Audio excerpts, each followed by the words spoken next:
서론부를 읽어보세요. 우리는 지난 시간에 자랑의 위험에 관하여 살펴보았습니다. 본문에서 주의해야 할 일반적인 가르침은 우리가 그리스도인이 된 후에도 우리의 문제들은 끝나지 않는다는 것입니다. 종종 우리는 일단 그리스도께로 오기만 하면 모든 문제들이 끝나고 그리스도인이 됨으로써 어려움이 없어지고 모든 것이 명백해질 것이라고 생각하는 경향이 있습니다. 하지만 본문은 이런 생각이 틀렸음을 보여줍니다. 우리는 중생하여 그리스도인이 되는 순간 즉시 가르침과 교훈과 경고와 책망과 징계를 필요로 합니다. 사도 바울이 디모데후서 3장 16절에서 이 모든 사항들이 우리 그리스도인에게 필요함을 역설했습니다. 단지 우리가 그리스도인이 되었다는 사실만 가지고 결코 충분할 수가 없습니다. 우리는 놀랄 만큼 많은 교훈과 지도를 필요로 합니다.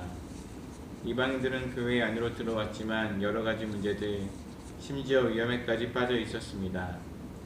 그래서 사도는 그들에게 매우 심각하고 엄숙한 경고를 하지 않을 수 없었습니다. 오늘 우리는 인간의 큰 위험인 교만에 관하여 공부하겠습니다. 네. 오늘 가르침은 우리 모두에게 대단히 중요한 가르침입니다. 앞서 말하고 있는 것처럼 우리가 그리스도인 되기 전에는 우리가 회심해서 그리스도인만 되면 우리 인생의 대부분 문제들이 해결될 것이라고 생각하는 경향이 있습니다. 그런데 사실 그리스도인이 되고 나서도 우리는 그리스도인이 되기 전과 똑같지는 않지만 그리스도인이 된 후에도 인생에 많은 난제가 있다는 것을 알게 됩니다. 그 인생의 난제 때문에 또 어려움에 겪게 되고 미처 생각하지 못한 또 많은 위험에 직면을 하게 됩니다. 우리가 그리스도인이 된 이 전에는 난제들이 있어도 해결이 불가능해요. 그리스도인이 된 이후에도 예전의 난제와 또 새로운 난제들이 생깁니다. 그런데 그리스도인이 되기 전과 다른 것은 그리스도인이 된 후에는 그리스도 안에서 이 난제들을 해결할 수 있다는 점이 차이점입니다. 그래서 우리가 그리스도인이 된 후에도 인생에 수많은 난제들이 발생을 합니다. 그 발생하는 인생의 수많은 난제들 가운데 가장 큰 난제라 할 수 있는 것이 교만의 문제예요. 지난 시간도 자랑의 위험이라고 하는 제목으로 다뤘지만 그 본질은 교만이었습니다. 오늘은 이 자랑의 본질인 교만에 대해서 직접 다루려고 합니다.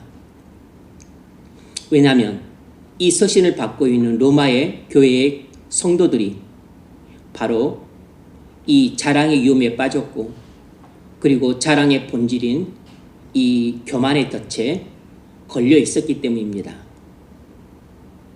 당시 로마 교회의 성도들뿐만 아니고 많은 이방 교회의 성도들이 이 교만의 덫에 걸려 있다는 것을 사도 바울의 영적인 통찰력으로 그것을 간파하고 있었던 것입니다. 그래서 이걸 내버려 두게 되면 굼게 되고 썩게 되어서 구원받았지만 성도 개인도 큰 위험의 나락으로 떨어지게 되고 그들이 소속된 교회에도 엄청난 문제가 발생할 것이라는 것을 예견했기 때문에 지금 교만의 덫에 빠져 있는 사람들은 회개하고 속히 나올 수 있도록 치유를 하고 또 빠질 위험에 처해 있는 사람들한테는 예방 차원에서 강력한 경고를 하고 있는 것입니다.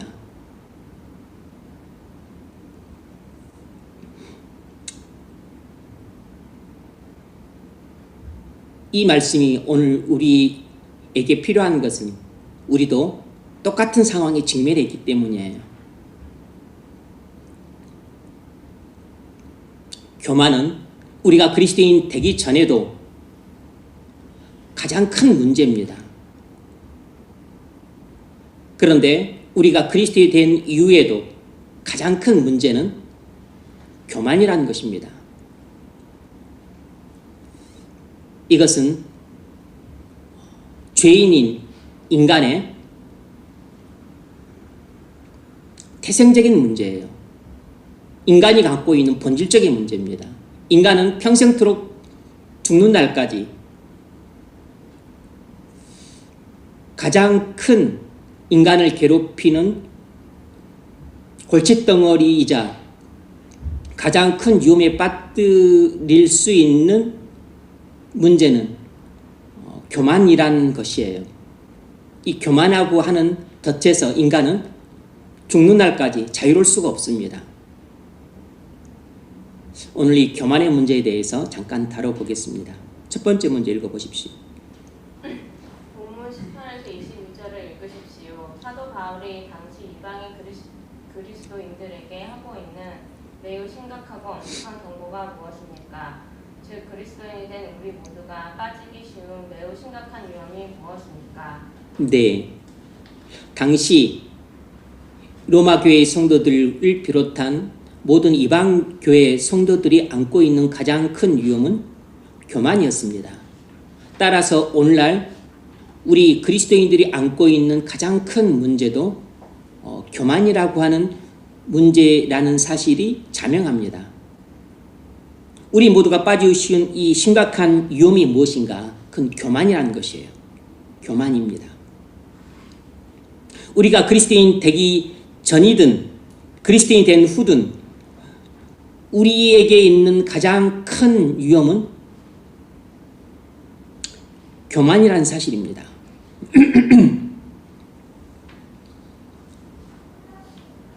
교만은 불신자에게도 가장 큰 위험이 있지만 신자들에게도 가장 큰 위험이에요. 예수를 안 믿는 불신자들이 공통적으로 갖고 있는 가장 큰 위험이자 그리고 그들을 나락으로 떨어뜨리는 가장 큰 주범은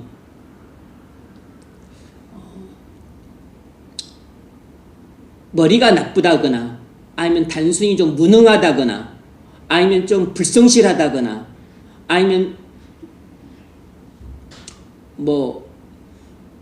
자질이 부족하다든가 이런 것이 아니고 가장 큰 원인은 교만입니다. 그런데 전혀 안 그럴 것 같지만 우리 그리스도인에게 있어서도 가장 우리 그리스도인을 실족해 하고 타락하게 하고 그리고 가장 큰 어려움으로 빠뜨리는 주범은 게으름 아니면 무능함 아니면 무책임함 또 욕심 이런 것들도 우리를 어렵게 만드는 요인 중에 하나지만 가장 큰 요인은 교만이라는 것이에요. 그래서 바울이 이 18절에서 로마 성도들에게 자랑하지 말라 이렇게 경고하고 있는 것입니다. 20절에서는 높은 마음을 품지 말라 이렇게 강력한 경고를 날리고 있는 것이에요. 자랑하지 말라 경고죠. 높은 마음을 품지 말라 경고입니다. 이런 것은 괜히 하는 말이 아니에요. 이런 말을 들으면 기분 좋아할 사람이 없어요. 이것은 사람을 격려하는 말이 아닙니다. 위로하는 말도 아니에요.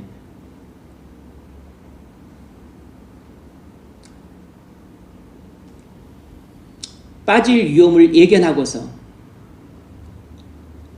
조심하라고 경고의 나팔을 부는 것입니다. 이미 빠져있는 사람들이 많고 그리고 또 앞으로 빠질 가능성이 높은 사람들이 많기 때문에 그래 빠져 있는 사람들한테는 회개를 촉구하는 것이고, 그리고 아직 그러지 않은 사람들한테는 조심하라고 당부하고 있는 것입니다. 이것이 목사가 해야 될 일인 거죠. 양떼들에게 이미 빠져 있는 사람들한테는 회개하라고 촉구하고 있는 것이고, 아직 빠지지 않은 많은 사람들한테는 조심하라고 경고를 날리면서 당부하고 있는 것입니다. 뭐 그래도 또 상당수는 부주의하기 때문에 빠지겠죠. 그래도 이 경고를 마음에 새기고 근신하고 자기를 지킨 사람들은 빠지지 않겠죠. 이 경고 때문에 빠지지 않은 많은 사람들이 생기는 것입니다.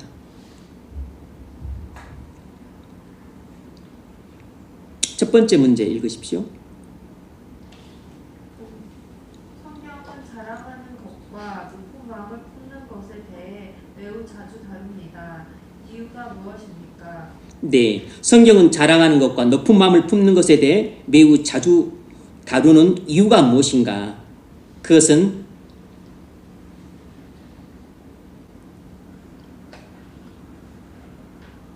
인간의 원죄가 교만에서 왔기 때문입니다.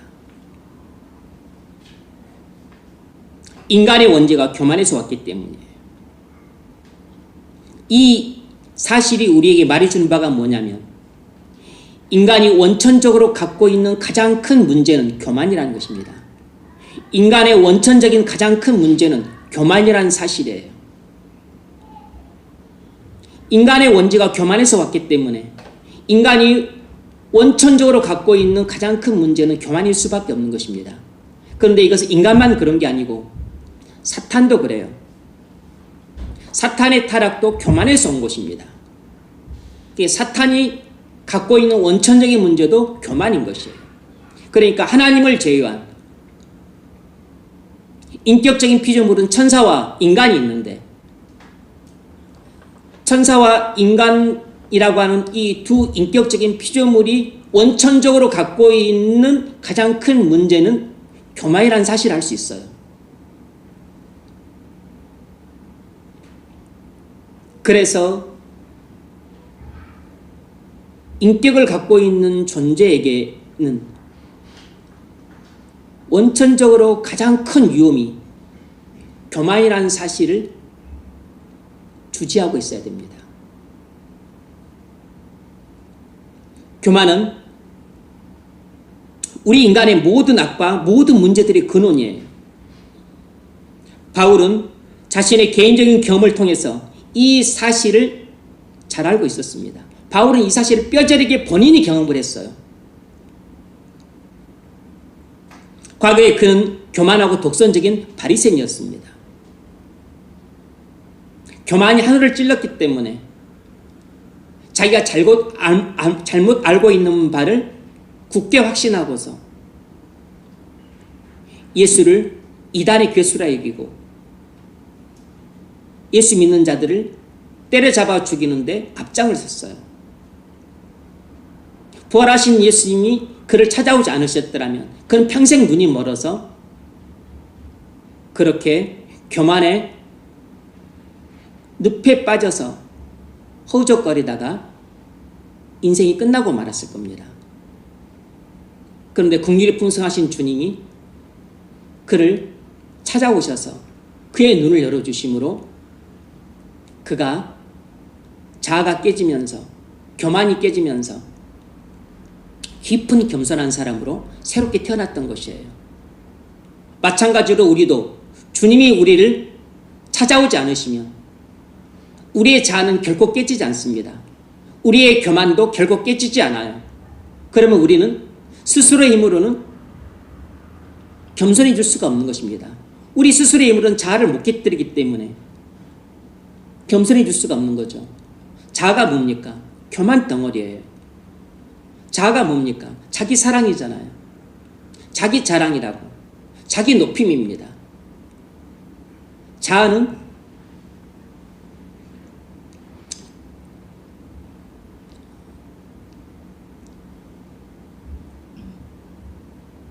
이기적인 덩어리예요. 자랑의 덩어리입니다. 교만 덩어리라고. 그런데 우리가 예수님을 만났을 때 비로소 자아가 깨지고 자아가 죽는 것입니다. 그리고 예수님이 내 마음의 보좌에 좌정하심으로 새로운 자아가 형성이 되는 거죠. 그때 비로소 교만이 깨지고 겸손한 사람으로 거듭나는 것입니다. 이것이 중생이에요.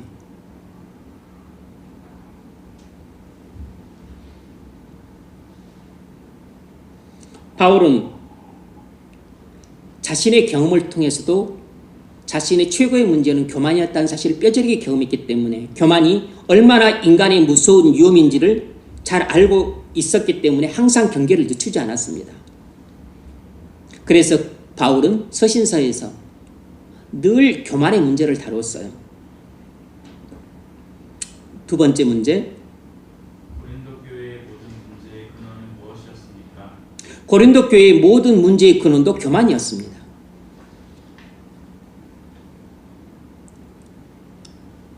사실상 교회의 문제의 대부분은 교만 때문에 발생을 해요.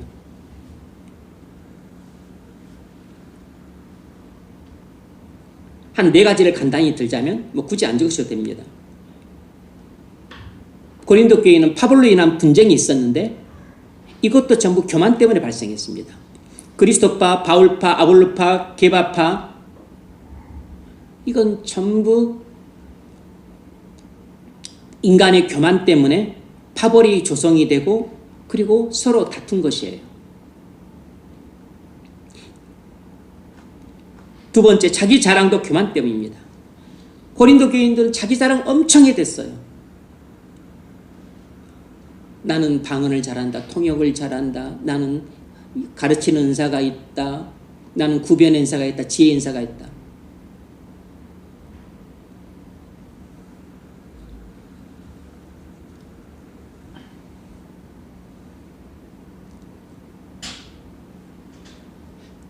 자신을 자랑하는 것은 교만입니다. 그러나 주님을 자랑하는 것은 겸손이에요.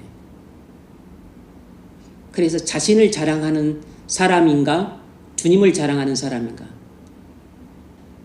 이것에 따라서 교만과 겸손이 결정이 되는 것입니다. 우상에게 바치는 음식을 먹는 문제도 교만 때문에 발생한 것이에요.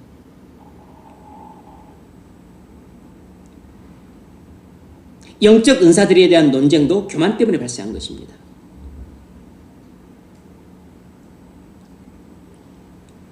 교만은 그리스도의 십자가에 못을 박는 행위예요. 교만은 복음 정신에 정면으로 위배되는 악입니다. 왜냐하면 그리스도는 겸손의 화신이라고. 빌보서 2장 4절 너희 안에 이 마음을 품으라 곧 그리스도 예수의 마음이니. 그리스도 예수의 마음이 뭡니까? 겸손이라는 것이에요. 그는 근본 하나님의 본체시나 하나님과 동등됨을 취할 것을 여기지 아니하시고 겸손이죠. 자기를 비워 종의 형체를 가져 사람같이 되었고 사람의 모양으로 나타나셨으며 죽기까지 복종하셨으니 곧 십자가에 죽으심이라. 자기를 부인하고 자기 십자가를 졌어요. 이게 뭐죠? 이게 교만에서는 나올 수가 없는 행동인 겁니다. 하나님이 사람이 되신 것은 교만하면 할 수가 없는 행동이에요. 성육신, 겸손해야만 할 수 있는 것입니다. 율법 아래 나심, 겸손해야만 할 수 있는 것이에요. 죄인들을 위해 십자가에 못 박혀 죽으심, 겸손해야만 할 수 있는 것이에요.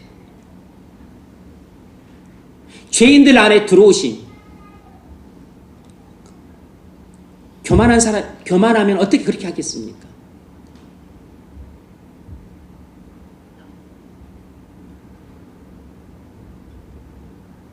나와 동행하심, 그럼 겸손하니까 그렇게 하는 거예요. 거룩하신 하나님이 죄인이 뭐가 좋다고 죄인 곁에서 죄인과 함께 죄인의 손을 잡고 동행을 합니까?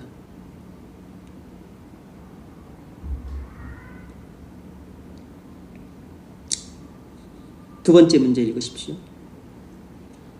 본문 18에서 22절을 읽으십시오. 자기 자랑과 교만의 경향은 어떻게 나타나겠습니까? 네. 자기 자랑과 교만의 경향은 어떻게 나타나는가? 첫 번째 문제. 자랑과 교만은 적극적으로 어떻게 나타납니까? 네. 자랑과 교만은 적극적으로 어떻게 나타나는가? 네 가지를 말할 수 있는데, 첫 번째로 교만이 어떻게 나타나느냐? 민족적인 교만으로 나타납니다. 민족적인 교만으로 나타나요. 민족적인 교만은 교회 밖에서도 나타나지만 교회 안에서도 나타납니다.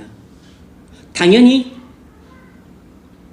이 민족적인 교만은 파괴적인 모습으로 나타납니다.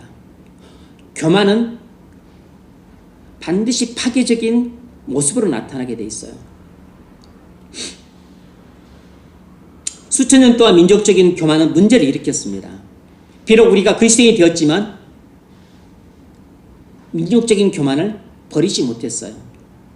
우리가 그리스도인이 된다고 해서 교만을 버린 게 아닙니다. 우리는 그리스도인이 되는 순간 겸손의 씨앗이 들어왔기 때문에 겸손한 사람이 되었다고 말할 수 있어요. 그런데 그걸 오해하시면 안 됩니다. 이제 나한테는 교만은 없고 나는 이제 완전히 겸손한 사람이야, 그런 뜻이 아닙니다. 예전에는 교만 덩어리였는데 이제 겸손의 생명이 들어와서 이제 나는 겸손해지기 시작했다는 뜻입니다. 내가 그리스도인이 됨으로써 거듭남으로써 겸손한 사람이 되었다고 하는 것은 온전히 겸손한 사람이 되었다는 뜻이 아니고 겸손한 사람으로서 이제 출발하게 되었다는 뜻이에요. 그러니까 여기는 성장의 문제가 남는 것입니다. 계속해서 성장함으로써 온전함이 겸손한 사람으로 변화되었다는 숙제가 남아있는 것이에요. 그렇기 때문에 우리가 그리스도인이 되어도 교만의 문제는 사라지지 않는 것입니다. 그래서 성도들이 모인 교회 안에서도 늘 교만이 가장 큰 문제인 것이에요. 성도들이 모였다고 하는 교회 안에서도 겸손한 사람을 찾아보기 어려운 이유가 그런 것입니다.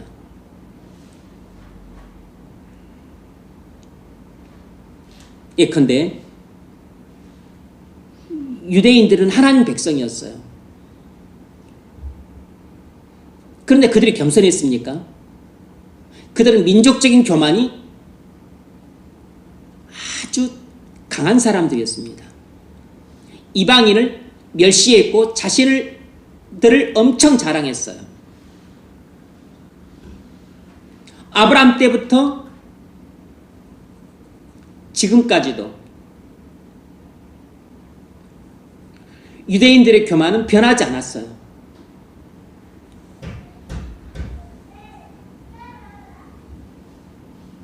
(4,000년간) 지속되고 있습니다. 유대인만 그런 게 아니고 나치가 조장했던 게르만 민족의 우월성도 그렇습니다. 그들은 자신 아리안족의 그 우월성을 자랑했어요. 왜냐하면 교만에 빠졌기 때문입니다. 그리고서 다른 민족, 특히 유대인들을 멸시했어요. 교만은 반드시 자신에 대한 자랑과 그리고 다른 사람들에 대한 멸시로 나타납니다. 민족적 교만은 자신의 민족에 대한 우월성과 그리고 다른 민족에 대한 멸시로 나타나요. 그래서 파괴적인 것입니다. 그래서 교만은 필시 파괴적일 수밖에 없는 것이에요. 유럽의 여러 나라와 민족들도 다 이러한 민족적 교만에 빠졌습니다. 그래서 제국주의 마인드가 형성이 된 것입니다. 우리는 우월하고 다른 인종, 다른 민족들은 열등하다. 이런 생각을 가졌기 때문에 똑같이 하나님 형상으로 지음받은 인간이건만 피부가 까맣다고 너희는 열등하고 그래서 우리의 노예가 돼야 된다 생각을 하고 피부가 노랗다고 열등하다고 생각해서 우리의 식민 지배를 받아야 된다고 그렇게 합리화를 시켰던 겁니다. 이 모든 왜곡된 합리화 정책은 근본 교만에서 비롯된 것이에요. 이 제국주의라고 하는 이데올로기 이면에는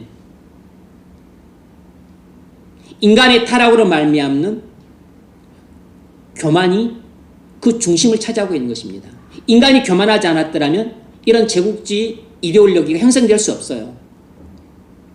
식민 지배라는 것을 할 수가 없을 뿐만 아니라 특히 인간을 노예로 삼을 수가 없는 것입니다. 흑인 노예들을 인간 취급을 하지 않았잖아요. 개 취급을 했고 상품 취급을 했다고.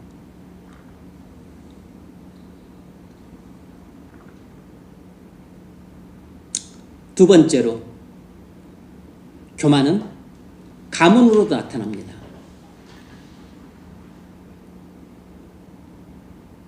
가문의 교만으로 나타나요. 우리 부모님이 얼마나 훌륭한 분인가. 우리 할아버지 할머니가 얼마나 신앙이 훌륭한 분인가. 우리가 믿음의 3대 4대다. 우리가 목회자 3대 가문이다. 목회자 3대 가문이다. 그러면 아마 그 자부심이 뼛속 깊이 각인됐을 겁니다. 믿음의 3대만 하더라도 그것도 자부심이 강해요. 믿음의 4대 가문이다. 자부심 대단하죠. 우리나라 기독교 역사가 얼마 안 되니까. 그런데 목회자 3대 가문이다. 드물죠. 자부심이 엄청 강할 겁니다.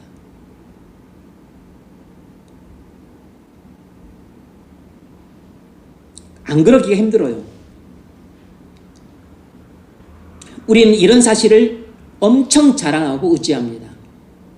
그것을 표를 안 내려고 할 뿐이지. 안 그런 척 하려고 할 뿐이지.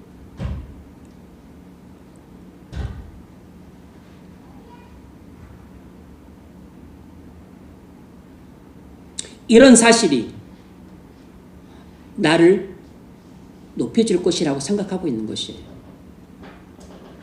나를 다른 사람과 다르게 보게 해줄 거라고 생각을 하는 겁니다. 우리 가문은 이렇게 우월하고 그러면 결국 상대적으로 다른 가문은 우리 가문보다 열등하다고 생각되는 것입니다.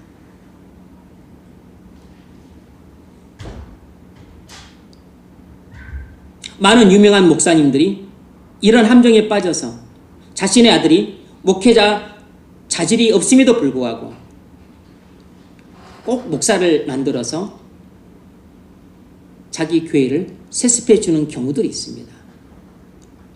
물론 이것은 탐욕도 강한 요인이지만 또 한편의 큰 요인은 교만 때문일 것이에요. 교만.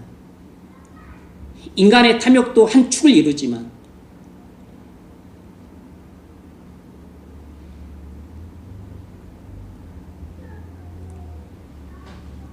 마음속에 있는 교만이 그 일을 주동하는 주된 원인인 것입니다. 목사가 되고 훌륭한 목사가 되었다 그래서 교만으로부터 자유로운 게 아닙니다. 교만으로부터 자유로울 수 있는 사람은 지구상에 한 사람도 없어요. 죄가 없는 사람만이 교만으로부터 자유로울 수 있습니다.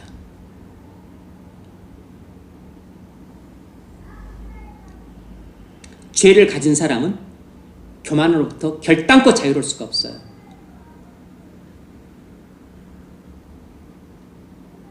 세 번째로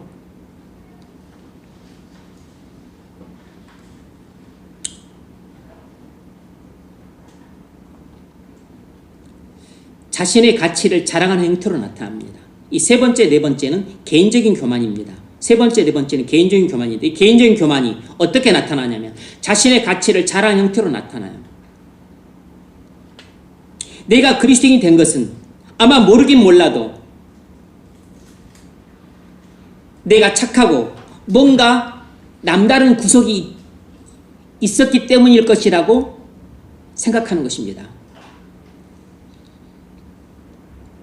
내가 착하거나 내가 온순하거나 내가 순종적이기 때문에 아마 내가 이렇게 남들보다 훨씬 빨리 구원을 받았을 것이고 남들보다 훨씬 믿음이 빨리 자랐을 것이라고 생각하는 사람들이 부지기수입니다. 특히나 복음을 제대로 듣지 못했을 경우는 이건 100%예요. 근데 복음을 혹 들었다 할지라도 이런 유혹에 빠지지 않는 게 아니에요. 여러분이 경고를 받았다고 해서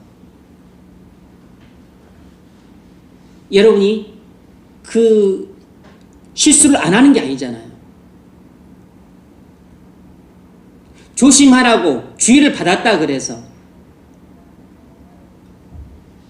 항상 그 위험에 안 빠지고 안전한 게 아니잖아요.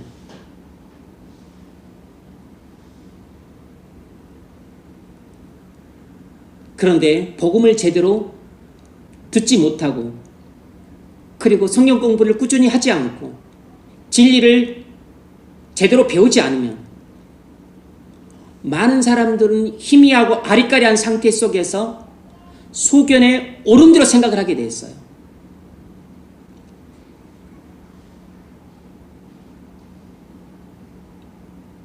제가 과거에 우리 교단 모교회예요. 제 모교회는. 제가 다녔던 모교회는 우리 교단의 모교회라고. 역사가 가장 깊은 교회고 그리고 오직 말씀입니다.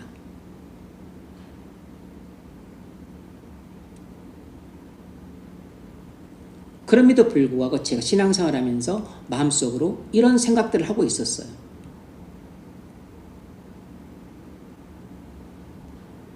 복음을 잘 듣지 못했기 때문입니다. 성경 공부를 깊이 하지 못했기 때문에 성경 공부를 안 했던 게 아닙니다. 제가 예배를 빠졌던 게 아니에요. 개인적으로 제가 성경을 깊이 묵상을 했어요. 기도도 열심히 했습니다. 문제는 복음을 명확하게 듣지를 못했어요.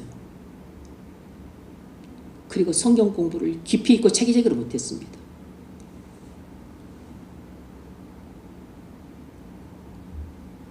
진리를 아는 지식이 불투명했기 때문에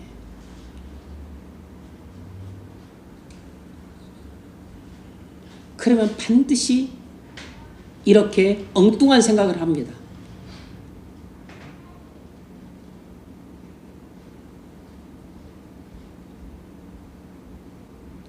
교회에서 하는 성경 공부는 다 참석을 했어요. 뭐 교회에서 하는 교사대학 같은 경우 뭐 신대원 교수님들 불러다가 다 했습니다. 청년부 성경 공부 하나도 빠지지 않고 참석했어요. 책 읽으라면 책 읽고.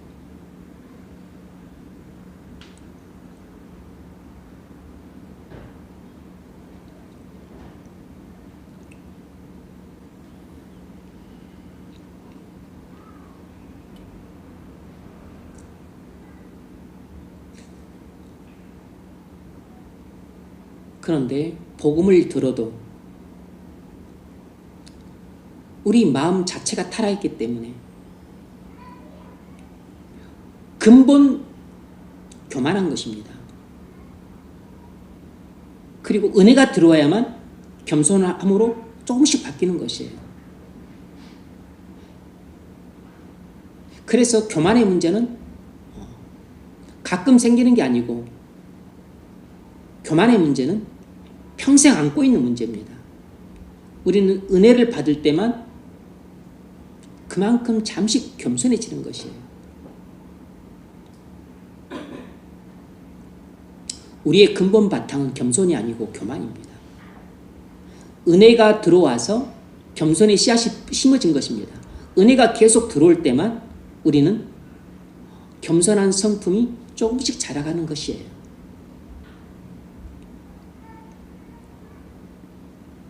그래서 우리의 성품은 겸손한 성품이 아니고 교만한 성품인 겁니다.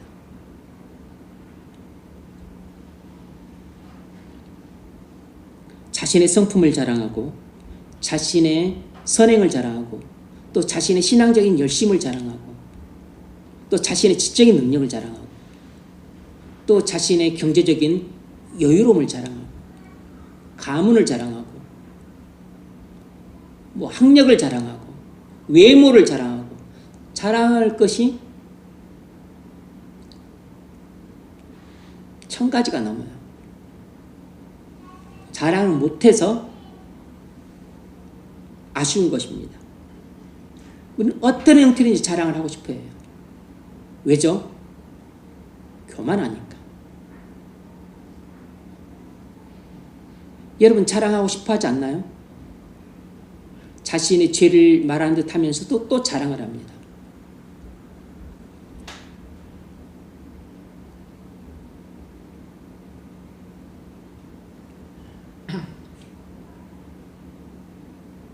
왜 우리가 그걸 못 깨닫죠? 눈이 어둡기 때문에 못 깨닫는 것입니다. 눈이 어둡기 때문에 자기 자신을 못 보는 것이에요. 그래서 복음을 못 들으면 자기 교만을 잘 모르는 것입니다. 진리를 아는 지식이 부족하면 자기 교만을 잘 몰라요. 무엇보다도 은혜를 받지 못하면 자기 자신의 참 모습을 못 봅니다.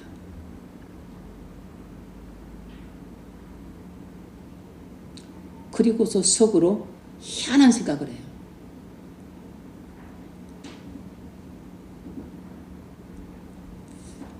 네 번째로 여러 가지 은사들로 인한 교만이 나타납니다.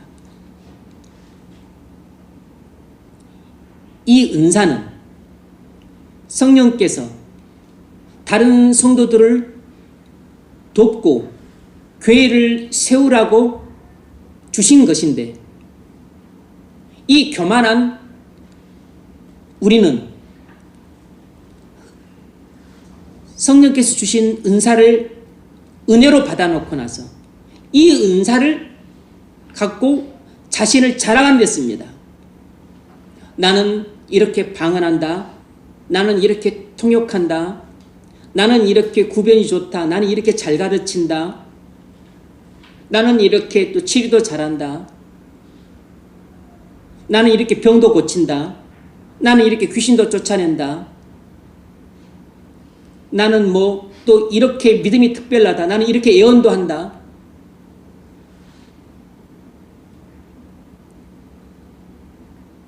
봉사의 도구로 주신 것인데 자랑의 도구로 쓰는 인간이 발생하는 것은 교만 때문인 것입니다. 그래서 은사를 많이 받은 사람들, 은사가 아주 또 특별하게 강한 사람들, 이런 사람들은 그만큼 위험이 커요. 근데 은사를 받았다는 것이 그 사람의 신앙의 바로미터가 아닙니다. 은사를 받은 것과 신앙과는 꼭 비례하는 게 아니에요. 심지어는 구원받지 못한 사람에게도 이런 놀라운 은사가 나타날 수가 있어요.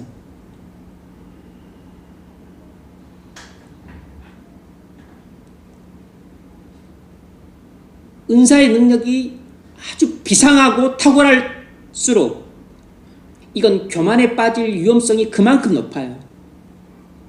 그래서 과거에 박태선 집사가 병 고치는 은사를 받았어요. 문득병자도 고쳤습니다. 그래서 교만해진 것이에요. 그래서 교회를 나가서 목사 제도를 안 받고 교회를 나가서 전도관을 세우고 그리고 자신이 교주가 되어서 자신이 계시록에 말하는 감람나무로 가면서 사람들을 그렇게 미혹한 것입니다. 은사를 강하게 받은 사람들은 정말 위험이 커요.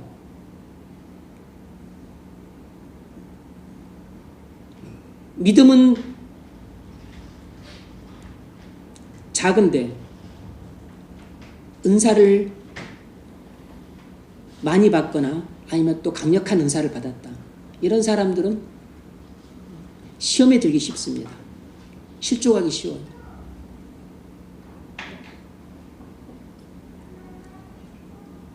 은사를 받기 전에 믿음이 커야 됩니다. 은사가 믿음이 아니에요. 믿음이 아주 좋지만 은사가 없는 경우도 많습니다. 물론 하나님이 이러저러한 은사를 한두 개씩은 줘요. 성도들한테. 그게 달표가 안 나서 그렇지. 그런데 뭐 신유의 은사라든지 뭐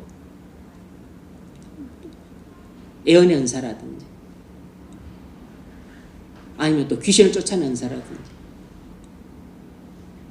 아니면 또 기적을 행한다든지 이렇게 뭔가 비상한 은사들은 받으면 본인이 대단한 사람으로 착각을 합니다. 하기 쉬워요.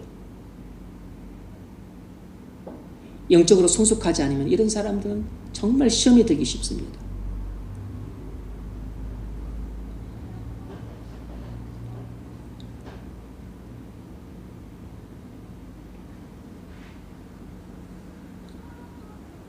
영적인 은사뿐만 아니라 또 선천적으로 타고난 재능 이런 것을 가진 사람들도 교만하기 쉽습니다. 노래를 아주 잘 부르는 사람들, 악기를 아주 잘 다루는 사람들, 또 말을 참 잘하는 사람들, 그리고 가르치기를 잘하는 사람들, 뭐 또 남을 웃기는 재능이 있는 사람들,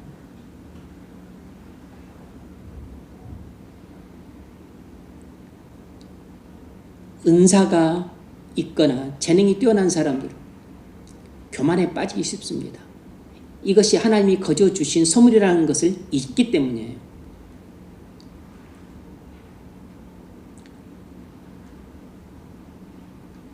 이렇게 교만은 교회의 분쟁의 주된 원인입니다. 교만은 교회에 늘 큰 재앙을 갖고 왔어요. 두 번째 문제 읽어보십시오. 그렇다면 교만이 소극적으로 나타나면 어떤 형태로 나타나겠습니까? 네. 교만이 소극적으로 나타나면 어떤 형태로 나타나는가? 다른 사람들을 멸시하는 형태로 나타납니다. 다른 사람들을 멸시하는 형태로 나타나요. 이것이 로마 교회 성도들이 저지른 죄입니다. 유대인들은 대부분 교회 밖에 있었고 이방인들만 주로 교회 안에 있었습니다. 그래서 이방인 성도들이 유대인들을 멸시하는 경향을 보였어요. 그래서 바울이 이 점을 경고한 것입니다. 자긍하지 마라.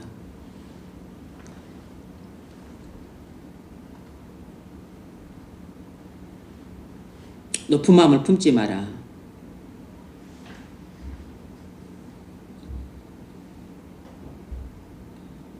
우리가 누군가를 멸시한다면 그건 내가 교만하다는 뜻입니다. 내가 누군가를 무시하고 있다면 나는 지금 교만한 상태에 있는 것이에요. 내가 누군가를 나보다 못하다고 열등하다고 생각하고 있다면 나는 나 자신을 우월하다고 속으로 생각하고 있는 것입니다. 세 번째 문제 읽어보십시오. 본문 18에서 22절을 읽으십시오. 사도 바울이 이 문제에서 지적하려고 하는 것은 무엇입니까?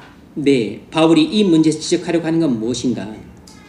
바울이 궁극적으로 지적하고자 하는 것은 바로 이 점입니다. 이 사실을 아는 게 중요하죠. 우리가 자신을 자랑하거나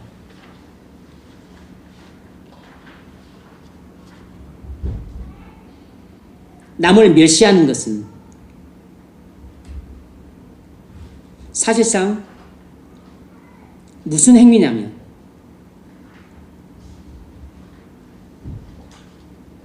우리는 행위에 의한 칭의를 생각하고 있다는 사실을 지적하고 싶은 것입니다. 우리가 자신을 자랑하고 다른 사람을 멸시하는 것은 사실상 우리가 행위에 의한 칭의를 생각하고 있다는 점을 지적하고 싶은 것이라고. 우리는 정작 믿음으로 말미암아 의롭다함을 받았는데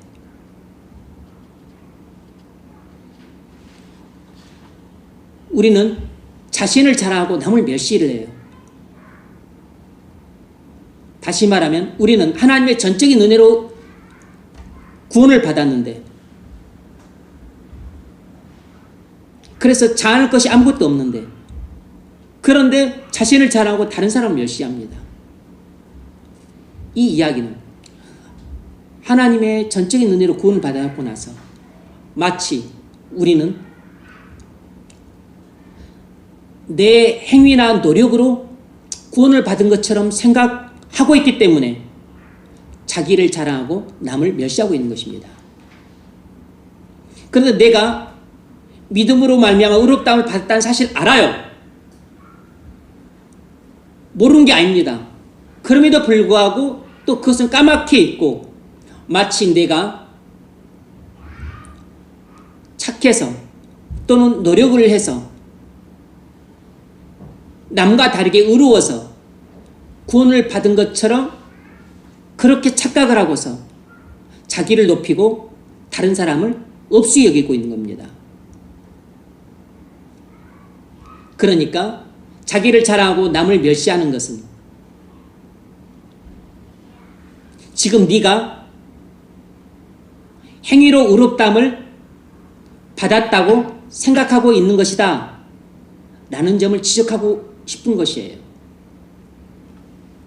네가 정말로 이신칭의로 구원을 받았다면 자기를 자랑하고 남을 멸시할 이유가 아무것도 없다는 것입니다.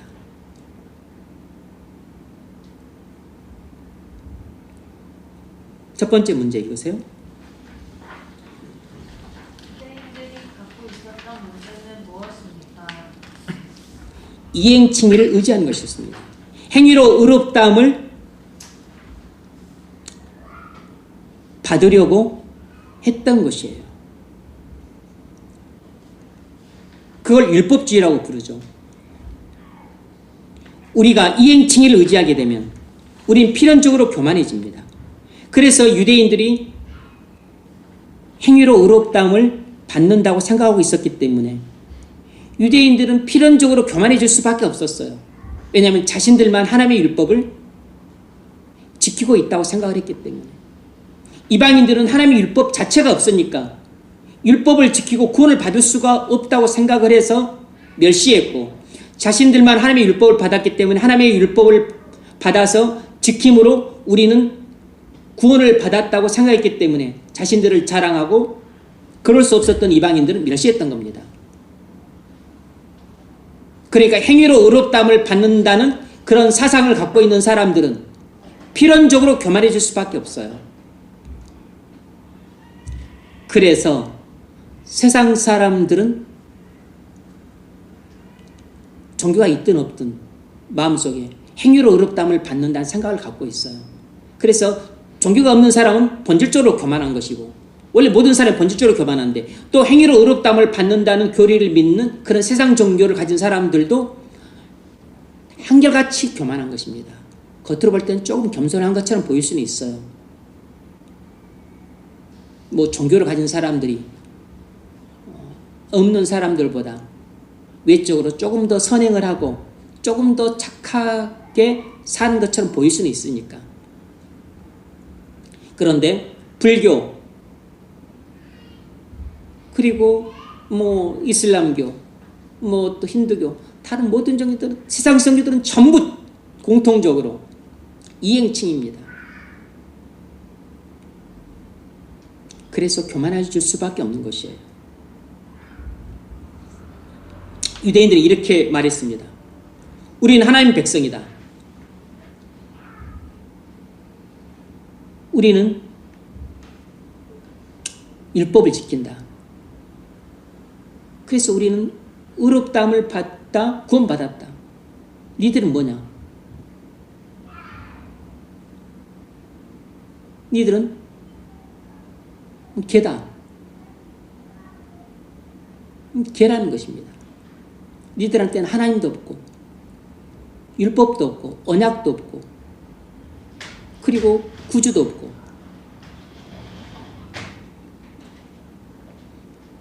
두 번째 문제. 이방인들은 오직 믿음으로 말미암는 칭의를 따라 그리스도인이 되었습니다. 그런데 그들은 어떤 경향을 보이고 있었습니까? 네, 이방인들은 오직 믿음으로 말미암는 칭의를 따라 그리스도인이 되었습니다. 그런데 그들이 어떤 경향을 보이고 있죠? 이방인들은 자기들이 믿음으로 의롭다함을 받았음을 알고 있었지만 자신도 모르게 행위에 의한 칭의로 되돌아가고 있었습니다.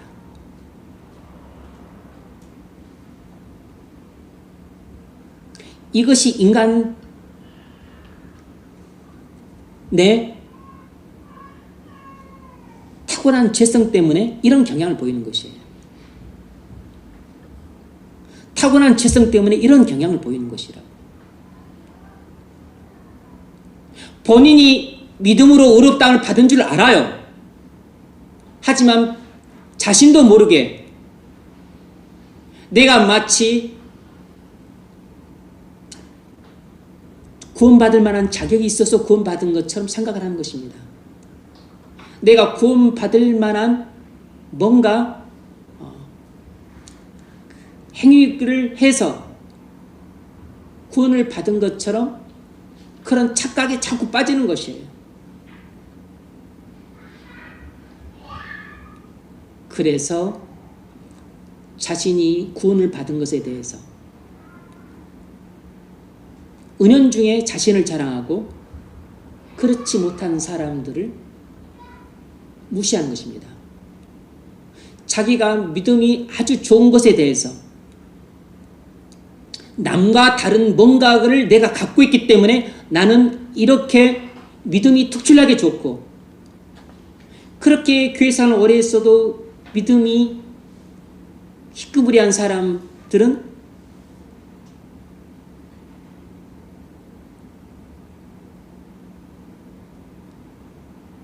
그들 자신의 심각한 결핍 때문에 그렇게 믿음이 형편없다고 생각을 하는 것입니다. 이 생각이 나는 우월하고 니는 열등하다 라고 마음속으로 생각하고 있는 거죠. 이것이 교만이라고.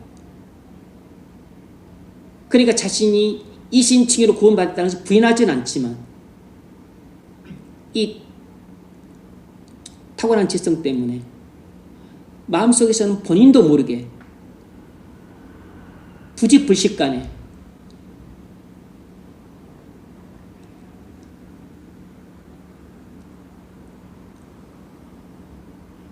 우리 집안은 3대째 믿는 집안이기 때문에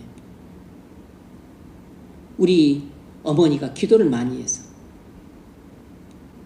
또 내가 조금 착해서 내가 좀 순종을 좀 잘했기 때문에 내가 이렇게 믿음이 훌륭하고 그리고 내가 또 이렇게 은사를 많이 받아서 내가 또 이렇게 하나님께 귀하게 쓰임받는 거야. 이런 인간적인 생각을 하는 것이에요. 그것은 사실상 이신칭의가 무엇인지를 교리적으로 충분히 이해를 못하고 있기 때문입니다. 하나님의 전적인 은혜로 구원받았다는 것을 아주 충분히 그 숙지를 못하고 있기 때문에 그런 것이에요. 단순히 이런 진리를 배우지 않았기 때문이라고 말할 수는 없어요. 진리를 배우지 않았기 때문에 그런 사람도 많지만 한두 번이라도 배웠음에도 불구하고 그럴 수 있습니다.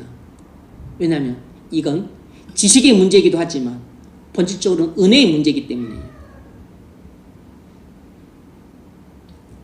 이런 지식이 결핍되어 있으면 당연히 이런 착각에 빠집니다. 그런데 그런 하나님의 전적인 은혜로 내가 구원을 받아서 나는 자랑할 것이 아무것도 없는 그런 죄악 덩어리에 불과하다는 것을 하나님의 크신 은혜로 체험을 한 사람들, 그것도 또 여러 번 한 사람들, 그런 사람들이 이런 교만으로부터 좀 벗어날 수 있어요. 완전히 자유로운 것은 아니지만 진리라는 지식도 있어야 되고, 그리고 또 이런 성령의 은혜로운 체험도 있어야 돼요. 지식도 있어야 되지만 은혜도 있어야 된다고. 그런데 많은 사람들은 이런 큰 은혜도 없고, 그리고 심지어 지식까지도 결여되어 있으면 그건 필연적으로 그런 사람들 마음속에는 이런 생각하지도 못한 아주 괴물 덩어리 같은 교만이 마음속에 자리를 잡고 있습니다. 그런데 그건 다른 사람들이 몰라요. 왜냐하면 뭐 볼 수 없으니까. 문제는 본인도 모릅니다. 본인 마음속에 그게 있으니까. 그 영안이 안 열리면 못 보는 거죠. 그게 얼마나 위험하겠습니까? 그러니까 아예 복음 설교를 못 듣고 진리를 가르침 받지 못한다는 것은 그 사람은 엄청난 지금 위험 상황에 노출되어 있는 것이에요. 이게 꼭 필요합니다. 복음을 듣고 진리를 가르침 받는 게 필요해요. 근데 이것보다 더 중요한 것은 은혜를 받는 것입니다. 은혜를. 복음을 듣고 진리를 가르침을 받았어도 그걸로 문제가 다 해결되는 게 아니에요. 진짜 우리 마음을 변화시키는 것은 은혜이기 때문에. 은혜를 받지 못하면 또 이런 위험에 알고도 빠지는 것입니다. 그래서 은혜를 받아야 돼요. 은혜를. 한 번 받는 것으로 그게 충분한 게 아닙니다. 한 번 세게 받았으면 그걸로 평생 우려먹는 게 아니에요. 왜냐하면 우리의 타락한 본성은 끊임없이 더러운 물을 솟구쳐내기 때문입니다. 그래서 계속 받아야 돼요. 날마다 받아야 됩니다.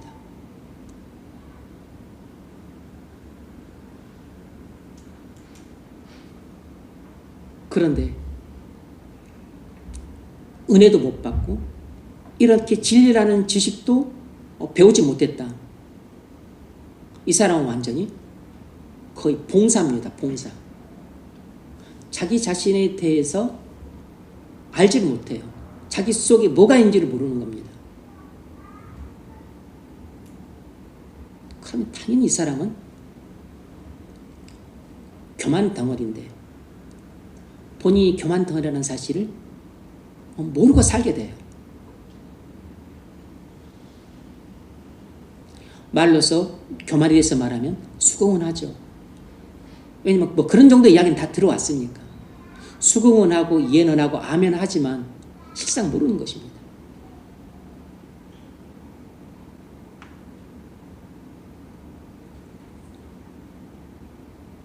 그걸 복음적으로 깨닫지를 못했잖아요. 진리를 아는 넓고 깊은 지식이 없잖아요. 그러니까 기본적으로 지식적으로도 모르는 것입니다.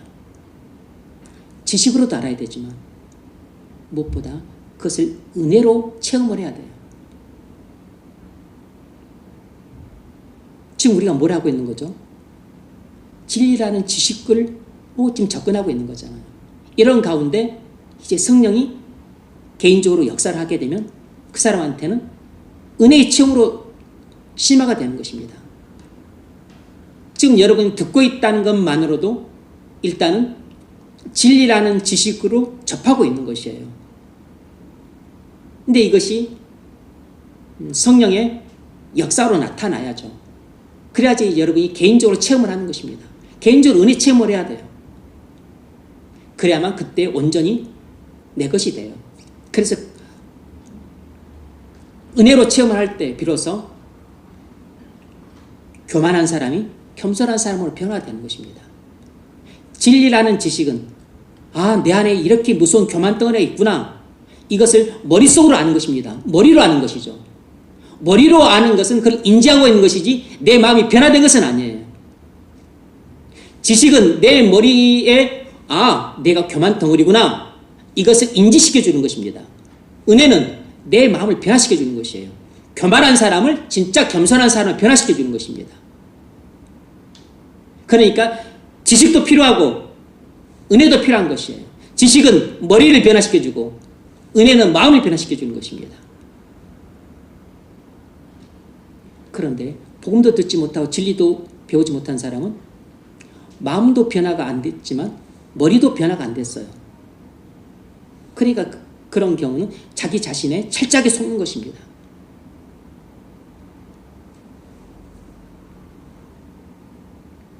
그런 사람은 교만하지 않을 수가 없어요. 문제는 본인이 교만하다는 사실도 모르는 것입니다.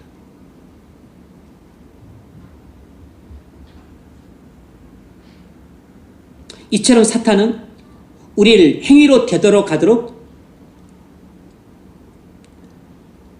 우리를 기만해서 온갖 술책을 동원합니다.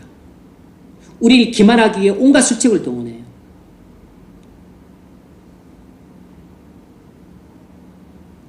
어떤 형태로든지 자기를 자랑하는 경향은 행위에 의한 치기로 되돌아가고 있는 것이에요.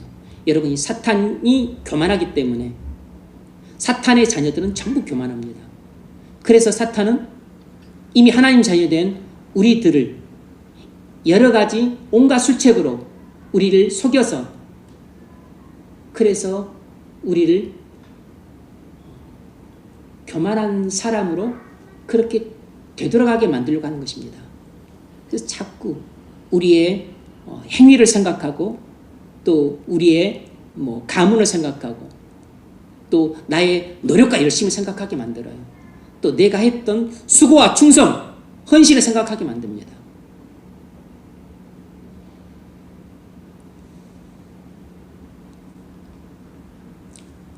세 번째 문제 읽으십시오.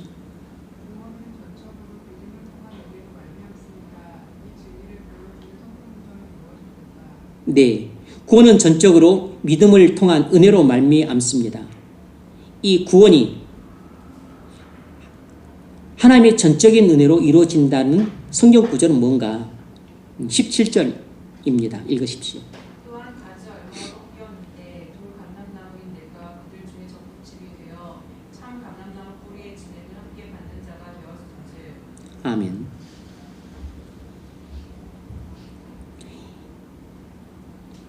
이방인들이 돌 감람나무에서 꺾여져서 참 감람나무 가지로 접붙임 받았다는 것은 믿음을 통해서 하나님의 은혜로 말미암아 의롭다함을 받았다는 것입니다.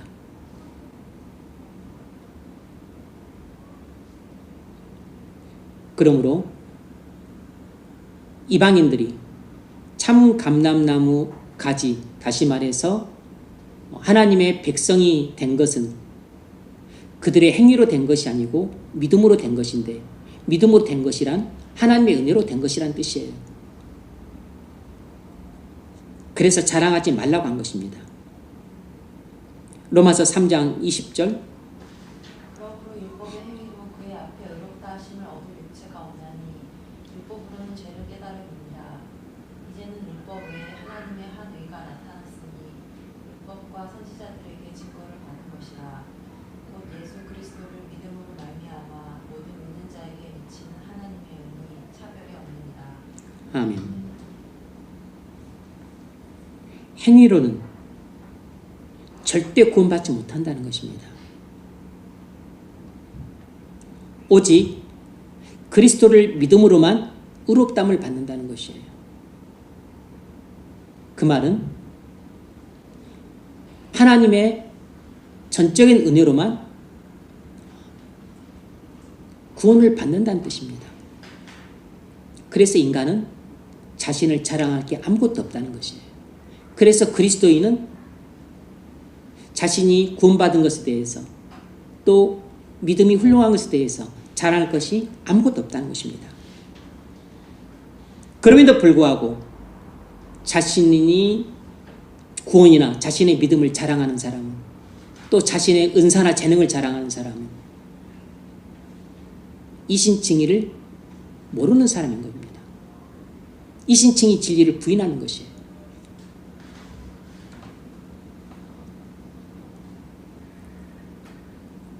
우리가 노력을 열심히 해서 부자가 되고 공부를 열심히 해서 아주 성적이 출중해서 대단한 학벌을 소유했다고 해도 사실상 그것은 전부 하나님이 주신 선물입니다. 머리 좋은 것 선물로 주신 것이고 노력할 수 있는 것도 하나님이 그 사람에게 선물로 주신 것입니다. 노력할 수 있도록 하나님이 은혜를 주셨기 때문에 노력을 했던 거죠. 내가 과학을 해서 성공을 했다. 이런 입지적인 인물 교만합니다. 은혜를 모르면 교만해요. 은혜를 알아도 교만해지기 쉬워요. 그런데 그렇게 어려운 환경을 이겨내고 성공했다. 그것도 하나님의 은혜를 주셨기 때문에 가능했다는 얘기입니다. 다 노력하면 공부 잘하고 노력하면 성공하는 게 아니에요. 노력해도 공부 못하는 사람 많고 노력해도 성공 못하는 사람 많아요. 하나님의 은혜를 주셨기 때문에 노력했었을 때 성공할 수 있었던 것입니다. 여러분이 좋은 직장 가진 거, 여러분들이 삶이 형통하고 번성한 거, 내가 이만큼 노력했으니까 이런 직장 가졌다. 내가 이만큼 노력하니까 하나님이 내게 복을 주셨다. 이만큼 내가 노력하니까 내가 지금 이렇게 형통하고 번성한 것이다. 이런 생각 자체가 교만에서 나온 것이에요. 이런 생각 자체가 지금 진리를 잘못 이해하고 있는 것입니다. 이신칭이 진리를 잘못 이해하고 있는 것이에요. 지금 은혜의 교리를 잘 모르고 있는 것입니다. 내가 구원받은 것이나 믿음이 좋은 것이나 내가 공부를 잘하는 것이나 좋은 직장을 가진 것이나 내가 성공한 것이나 내가 남들과는 비교할 수 없을 정도로 또 큰 축복을 받은 것이나 그건 내 노력을 통해서 이루어진 게 아니에요. 내가 뭔가를 열심히 했기 때문에 이루어진 게 아닙니다. 내 노력을 통했을 수는 있어요. 내가 열심을 통했을 수는 있어요. 하지만 그건 하나님의 은혜 때문입니다. 우리가 믿음을 통해서 구원을 받은 것처럼 노력을 통해서 내가 성공했을 수 있다고. 근데 노력을 해도 성공 못하는 사람이 훨씬 많아요.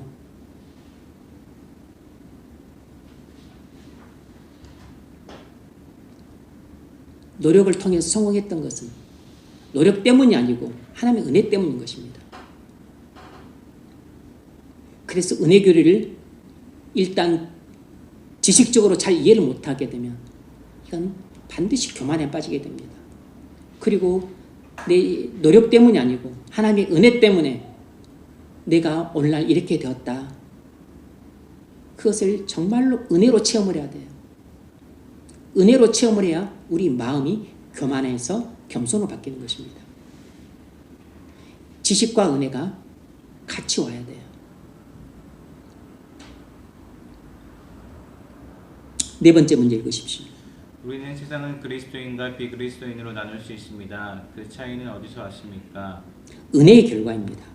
그리스도인과 비그리스도인의 그 차이는 하나님의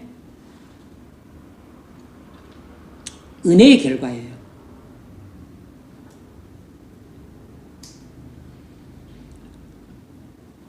사람의 영적인 차이는 전부 은혜의 결과입니다.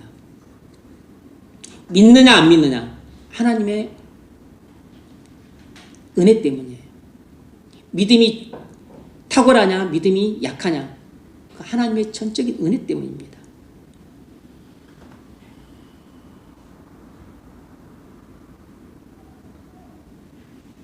이 차이는 우리에게서 온 것이 아니에요.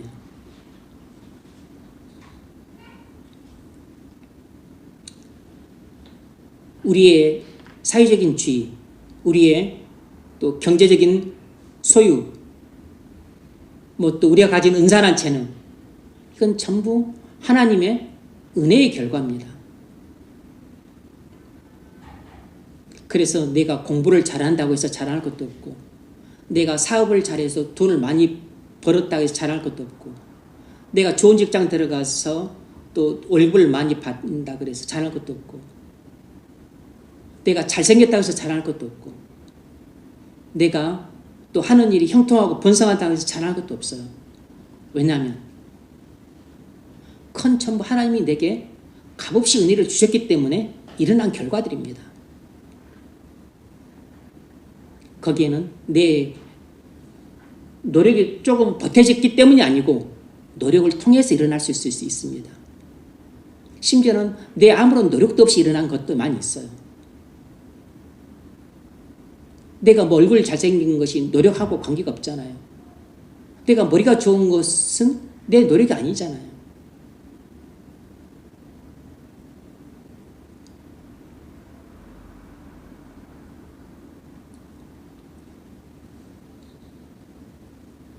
다섯 번째로 읽으세요. 사람과 하나님 사이의 관계에 있어서 기초는 무엇입니까? 믿음입니다. 사람과 하나님 관계의 기초는 믿음이에요. 그리스도인의 삶은 믿음으로 시작해서 믿음으로 진행되고 믿음으로 끝납니다. 그러니까 그리스도인의 일생은 전체가 믿음이에요.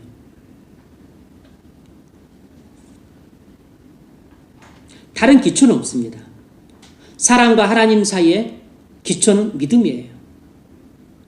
4장 16절 그러므로 상속자가 되는 그것이 은혜에 속하기 위하여 믿음으로 되나니 이는 그 약속을 그 모든 후손에게 굳게 하려 하심이라. 네, 16절이 중요하죠. 하나님의 상속자가 되는 것은 믿음으로 된다 그랬습니다. 그런데 그 믿음은 하나님의 은혜라는 것이에요. 은혜에 속하기 위하여 믿음으로 되게 만들었다는 것입니다.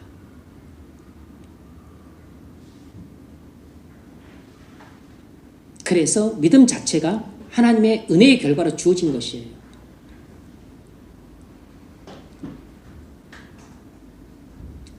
읽으세요.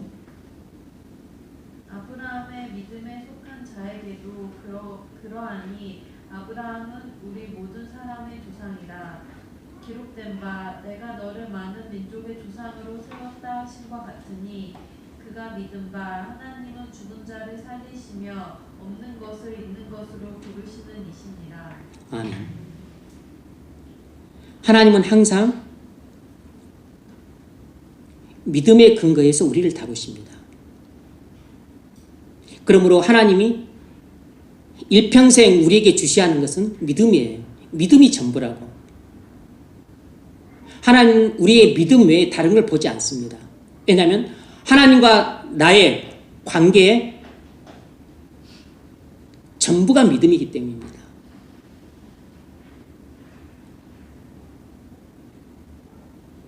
그래서 하나님은 나의 순종을 보는 겁니다. 하나님은 나의 헌신을 보는 것이에요. 하나님은 나의 충성을 보는 것입니다. 왜죠? 그게 전부 믿음이니까. 믿음에서 순종이 나오는 거죠. 믿음에서 헌신이 나오는 겁니다. 믿음에서 충성이 나오는 것이에요.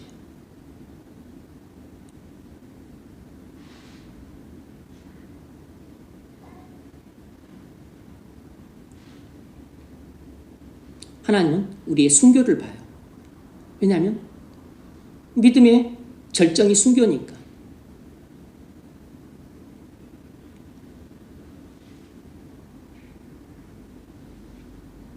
헌신의 최고봉이 순교잖아요.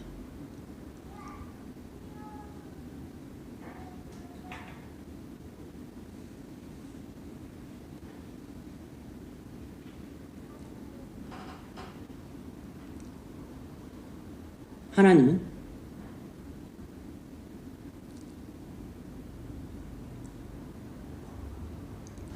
우리가 뭐 돈을 더 많이 내냐 더 적게 내냐 아니면 또 뭐 봉사를 이걸 하냐 마냐 또 뭐 성경을 한 장을 읽냐 두 장을 읽냐 기도를 뭐 30분을 하냐 아니면 1시간 하냐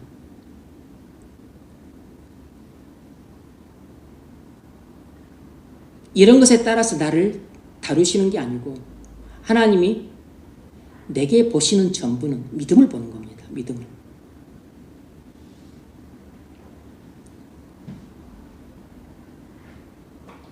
왜냐하면 믿음이 곧 사랑이기 때문에 우리는 믿는 만큼 하나님을 사랑하고 있는 겁니다.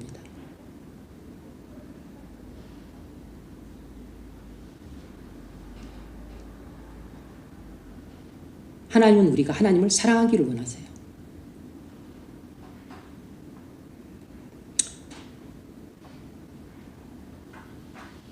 여섯 번째 문제. 사람의 구원과 멸망의 원칙은 무엇입니까? 네, 이건 9장을 다룰 때 여러 번 강조해 말씀드렸습니다. 사람의 구원과 멸망의 원칙은 무엇인가? 사람의 구원은 하나님의 전적인 은혜고 사람의 멸망은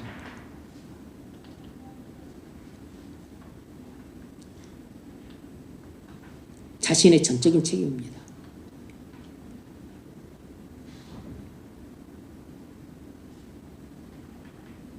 구원은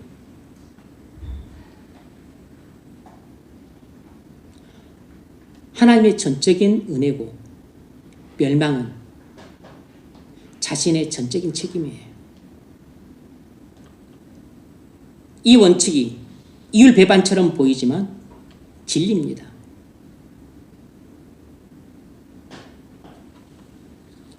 우리는 이 원리를 사실상 이해할 수가 없어요.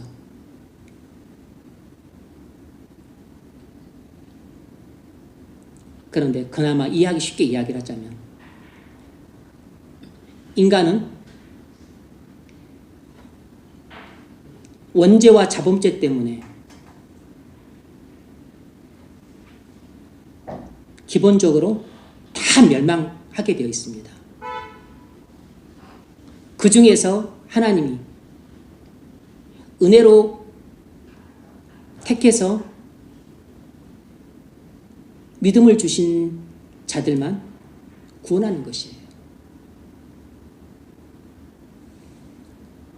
그래서 인간은 멸망은 자신의 전적인 책임이고 구원은 하나님의 전적인 은혜인 것이에요.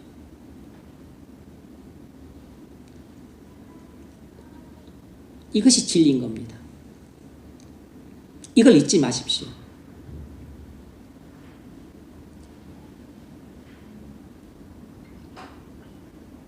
9장에 잘 나와 있죠. 뭐 11장 17절도 은혜로만 구원 받는다는 것을 보여주는 대목이죠.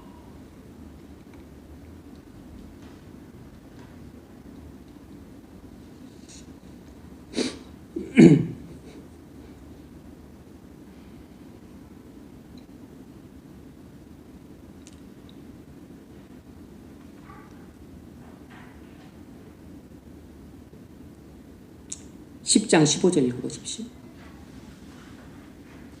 거기 혹시 나왔어요? 10장 15절? 아, 네. 7번 먼저 읽으십시오. 그렇다면 믿음은 어디서 옵니까? 네. 그렇다면 믿음은 어디서 오는가? 전적으로 하나님의 은혜에서 옵니다. 믿음은 전적으로 은혜에서 와요. 에베소서 2장 8절. 너희는 그 은혜에 의하여 믿음으로 말미암아 구원을 받았으니 이것이 너희에게서 난 것이 아니요 하나님의 선물이라. 행위에서 난 것이 아니니 이는 누구든지 자랑하지 못하게 함이라. 아멘. 믿음은 전적으로 하나님의 은혜에서 옵니다. 그렇다 그래서 턱 놓고 있으면 안 된다 그랬습니다. 하나님은 은혜를 누구에게 주시냐면 구하는 자에게 주세요. 찾는 자에게 찾게 하십니다. 문을 두드린 자에게 주시겠다 그랬어요. 하나님께 나오는 사람이 하나님을 만납니다. 그래서 은혜를 사모하는 마음으로 하나님 앞에 나오라 그랬어요. 너희는 귀를 기울이고 내게 나와 들으라. 그리하면 너희 영혼이 살리라. 하나님 앞에 나오지 않는 사람은 살 수 없습니다.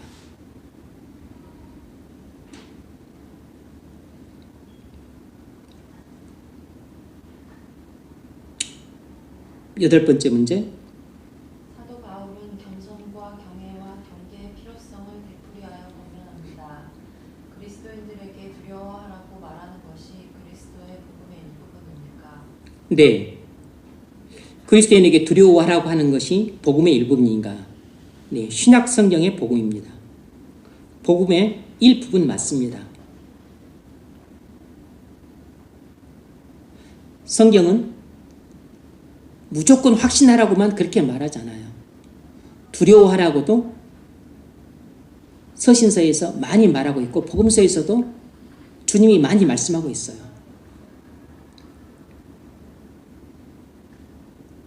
거기에 고린도전서 10장 이거 하나만 적혀졌나요? 네, 읽으세요. 그들에게 일어난 이런 일은 본보기가 되고 또한 말씀에 만난 우리를 깨우치기 위하여 기록되었느니라. 아멘. 사도 바울이 고린도 교인들에게 구약의 이스라엘 백성들이 출애굽하고 나서 광야에서 불순종함으로 불신 때문에 멸망당한 이야기를 하고 나서 그 이야기는 바로 우리에게 경고를 주기 위해서 하나님이 주신 사례다라고 말을 하고 있는 것입니다. 그들에게 일어난 이런 일은 우리의 본보기로 삼기 위해서 하나님이 행하신 일이라는 것이에요. 말세를 만난 우리를 깨우치기 위해서 구약성경에 기록되어 있다는 것입니다. 빌보서 2장 12절. 그러므로 나의 사랑하는 자들아, 너희가 나 있을 때뿐 아니라 더욱 지금 나 없을 때에도 항상 복종하여 두렵고 떨림으로 너희 구원을 이루라. 바울이 뭐라고 경고했죠?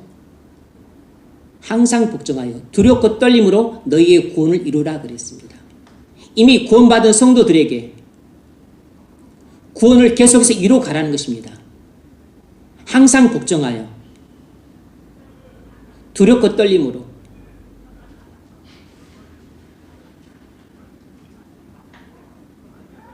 히브리서 2장 1절. 그러므로 우리는 들은 것에 더욱 유념함으로 우리가 흘러 떠내려 가지 않도록 함이 마땅하니라. 천사들을 통하여 하신 말씀이 견고하게 되어 모든 범죄함과 순종하지 아니함이 공정한 보응을 받았거든. 모든 불순종과 모든 죄에 대해서 하나님의 공정한 보응을 받았다는 것입니다. 우리가 이같이 큰 구원을 등한히 여기면 어찌 그 보응을 피하리요? 우리가 구원받은 성도지만 우리가 하나님의 전적인 은혜로 받은 구원을 우리가 소홀히 취급하게 되면 앞서 말했던 구약의 백성들처럼 큰 보응을 받는다는 것입니다. 이 구원은 처음에 주로 하신 말씀 하신 바요 들은 자들이 우리에게 확증한 바니 이미 구원받은 성도도 그 받은 구원을 소홀히 취급하고 그리고 하나님의 은혜를 받는 일을 등한시하게 되면 반드시 큰 징계를 받는다는 것입니다.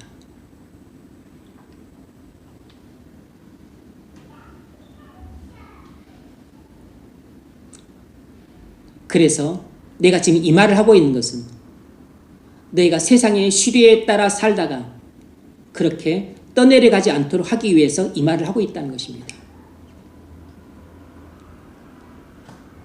과거에 제가 청년들을 가르친 지 20년이 넘었는데 이 20년이 지나고 나서 보면 많은 그 당시의 청년들이 세상의 시류에 흘러서 떠내려가 있는 것을 보게 돼요. 20년 동안에 멀리 떠내려가서 저기 강물을 지나 저기 바다 폭으로 바다 한가운데 떠있는 사람들이 많이 있어요. 바다 한가운데 표류하고 있는 것입니다. 믿음을 잃고 믿음의 포구이신 그리스도를 떠나서 저 망망대해에서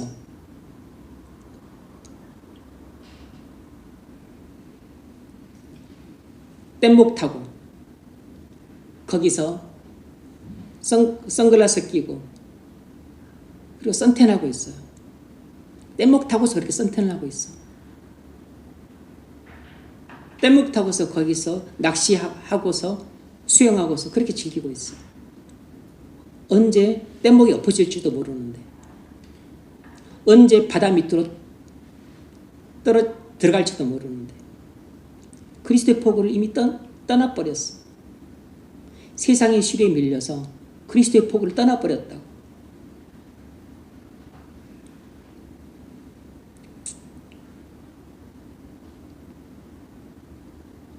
적용 질문. 당신은 당신이 믿음의 사람이 되고 그리스도인으로서 훌륭한 삶을 살고 있는 것에 대해 마음속으로 어떤 생각을 품고 있습니까? 당신은 실제로 무엇을 자랑하고 있습니까? 당신의 이러한 모습에 대해 당신이 지금 보이고 있는 반응은 무엇입니까?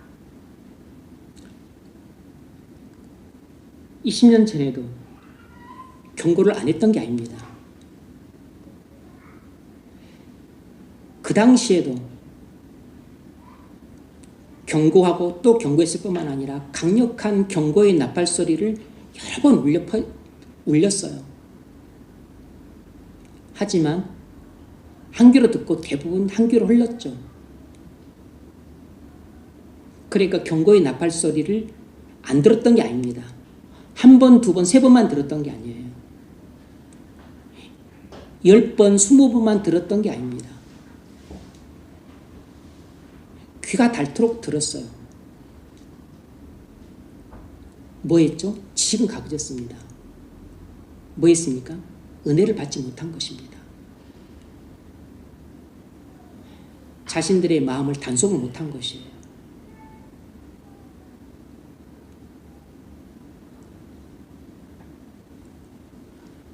적지 않은 수가 뭐 다수는 아니라 할지라도 상당수가 믿음을 잃고 떠나버렸습니다.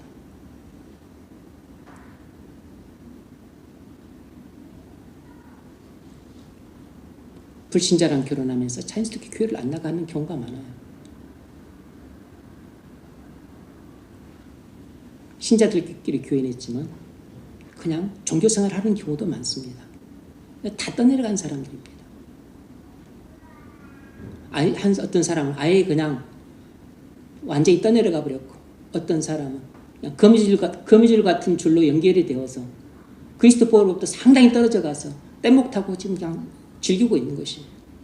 그들을 붙잡고 있는 줄은 거미줄이에요. 거미줄. 언제 떨어져도 이상하지 않는 줄입니다.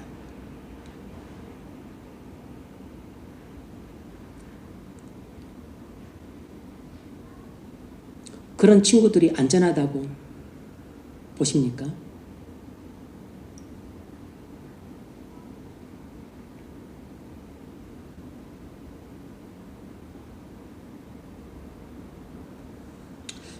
결론. 이 경고는 자신을 자랑하고 있는 사람들에게 하고 있는 결론입니다. 경고입니다. 내가 큰 믿음을 갖고 있고 거룩하게 살고 있는 것은 다른 사람과 다르기 때문이다 라고 생각하는 사람들에게 하고 있는 경고예요.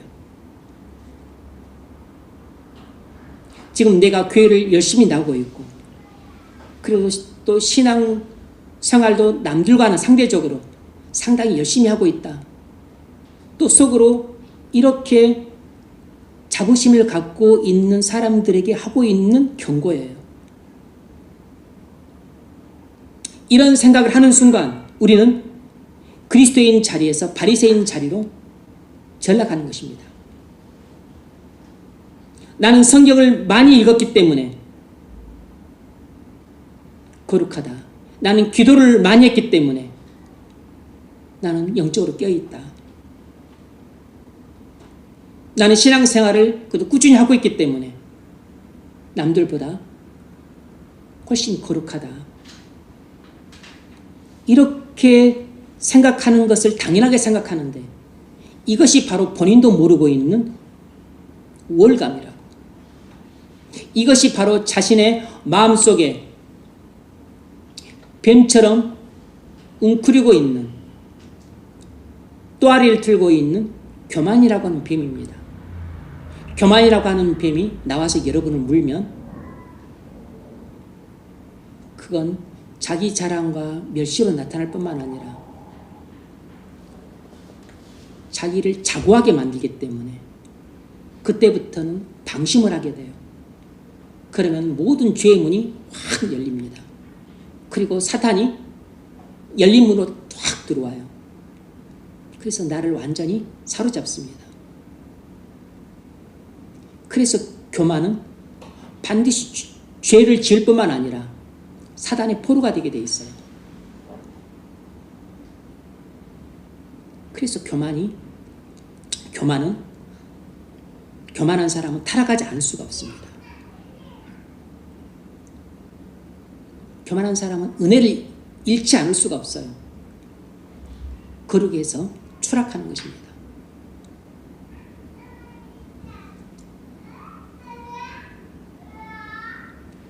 그래서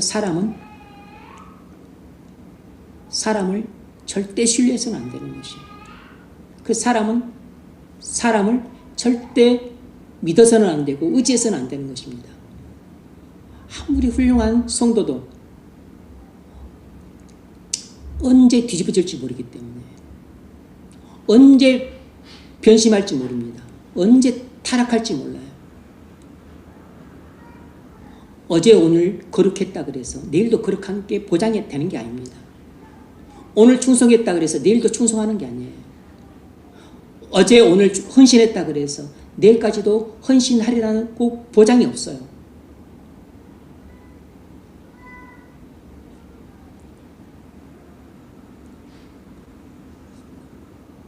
그래서 이 교만에 대한 경고는 우리 모두를 향한 경고입니다.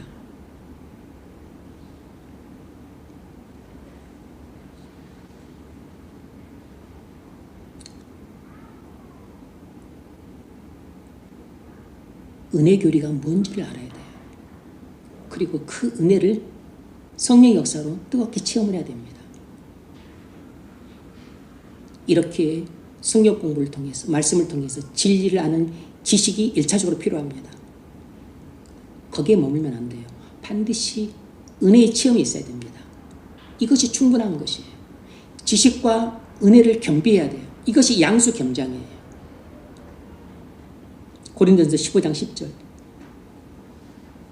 그러나 내가 다 된 것은 하나님의 은혜로 된 것이니 내게 주신 그의 은혜가 헛되지 아니하여 내가 모든 사도보다 더 많이 수고하였으나 내가 한 것이 아니요 오직 나와 함께 하신 하나님의 은혜로다. 아멘. 나의 나 된 것은 하나님의 은혜로 되는 것입니다. 이건 단순히 지식으로 되는 게 아니에요.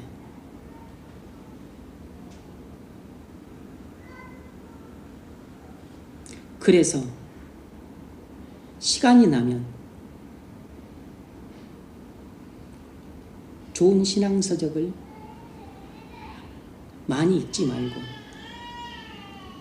하나님 말씀이 기록된 성경을 많이 읽으세요.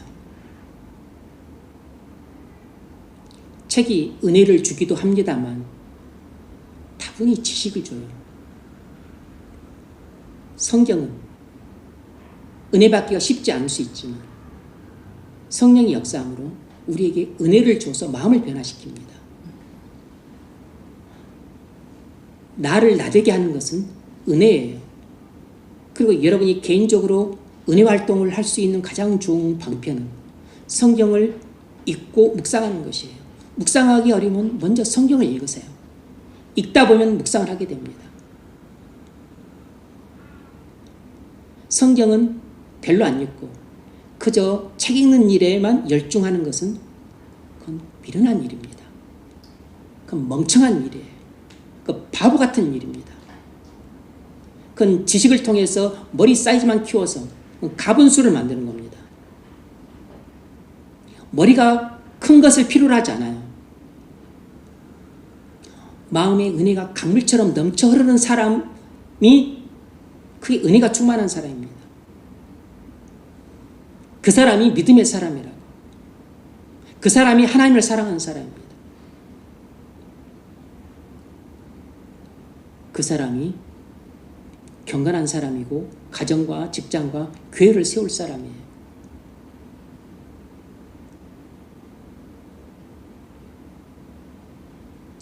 그러면 우리에게 책 읽기도 필요하고 기도하기도 필요하고 뭐 또 봉사하기도 필요하고 다른 것도 다 필요하지만 여러분이 개인적으로 집에서 하는 가장 중요한 일은 반드시 성경을 읽는 일이어야 됩니다.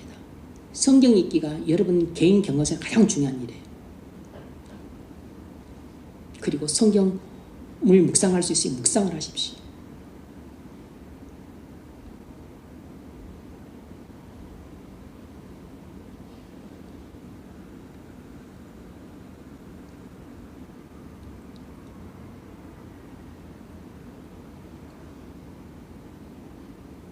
성경은 다다익서입니다.